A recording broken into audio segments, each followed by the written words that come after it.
Hello, true duelists. It's YGO Strat's Yu-Gi-Oh! Single Card History, where I'm going to be talking about some of the cards that have impacted Yu-Gi-Oh! Throughout the years, and some of the other ones that just didn't. Today's card, the one you only hear about in the side deck, Prohibition. Prohibition was first released as a rare in Pharaoh's Servant in 2004, with 3 reprints to date as of this video. First in Champion Pack Game 8 as a super rare in 2009, then in the Machina Mayhem Structure deck in 2010 as a common, and most recently in Legendary Collection 3 Yugi's World as a secret rare. At no point has it been on the ban list, and it almost certainly never will. A continuous spell card, its effect reads: activate by declaring one card name. Cards with that name and their effects cannot be used. Cards already on the field are not affected, including face down cards. When I think of a side deck, this is the card I think of most. Side decking in Yu-Gi-Oh! Is probably one of the lesser talked about aspects of the game when looking at everything in it. You'll hear about it constantly and its significance for the outcome of a duel, but rarely in depth. And I plan to continue that trend by not going into detail about it in this video. Kinda. The side deck is a collection of 15 cards to have and swap in or out of your deck in games 2 or 3 to help give you an edge to win the duel. In modern Yu-Gi-Oh! You'll see a lot of things like board breakers or just blowout cards, evenly matched or lightning storm, and things like Dark Ruler No More or Forbidden Droplet. But Yu-Gi-Oh! Wasn't always cranked up to 11 like it is okay. Yu-Gi-Oh! Wasn't always cranked up to 11 in terms of negates as it is now. It's always kind of been pretty insane when you really look back at it. For a while it was more so a fear of once you passed turn they'd be able to push for game or get a stronger and better board or something to that effect. And come games 2 or 3, the best way to win is to not let your opponent play the game. That's as true in modern Yu-Gi-Oh! As it was in old school Yu-Gi-Oh! But where most people think of abominations of gameplay like Imperial Order in 2002 or Imperial Order in 2022.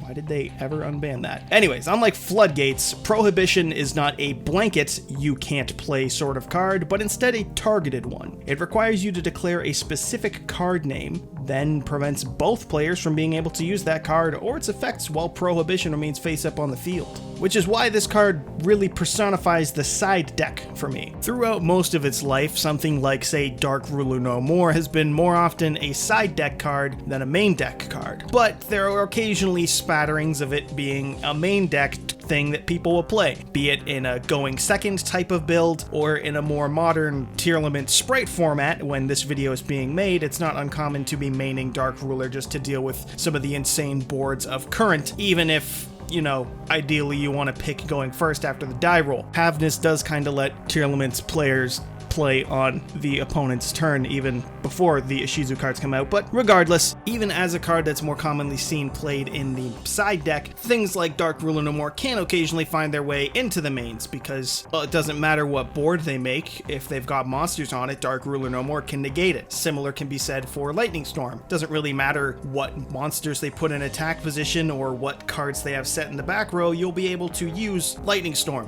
which can't really be said as simply for Prohibition. You gotta call the specific card you're stopping. And while you could make the argument that you could use Prohibition to call a frequently main deck generic card like Ash Blossom or Infinite Impermanence to help secure your combos, you could also just play Crossout Designator and then have the opponent waste the card by attempting to activate it. And now here's where someone will say that Prohibition is actually better because it doesn't require you to play the Garnet that you're stopping like you have to with Crossout Designator. And then someone else can mention that where Prohibition can only stop the one card that it calls if they have it, Crossout can instead be changed to stop a number of cards provided you're playing the right cards to stop it, and we go down the endless hypothetical line where everyone tries to manipulate the situation to better suit themselves to be the smarter one. So moving on from that, I think we can all just agree that Prohibition isn't really the best thing to be playing in game 1 of the duel. It does still have its uses in games 2 and 3, however. Historically, in formats like Teledad format or another Tier 0 format like Spiral format in January of 2018, that's where this card really shines. When everyone is playing a threat like Dark Arm Dragon or an entire deck who wants to be named Spiral Super Agent on the field, if you call Dad or you call Super Agent, it's a pretty safe way to avoid lethal from the opponent. And even outside of Tier 0 formats, the card saw plenty of use throughout the years. Ever played a wind-up match without Magician? Ever tried to play Dino Rabbit without the Bunny? How about Evil Swarm when you can't go into Ophion? There are very few decks that don't have a strong point that stopping can make a massive impact on their ability to be played. And while nowadays there are enough extenders to make some sort of play when even you lose a key piece to a deck, let's not pretend that the Adventure Engine isn't a lot easier to use when Rite of Aramasir is allowed to be played. And lastly, another thing I'll mention is the other use I can recognize it for. Everybody's favorite deck,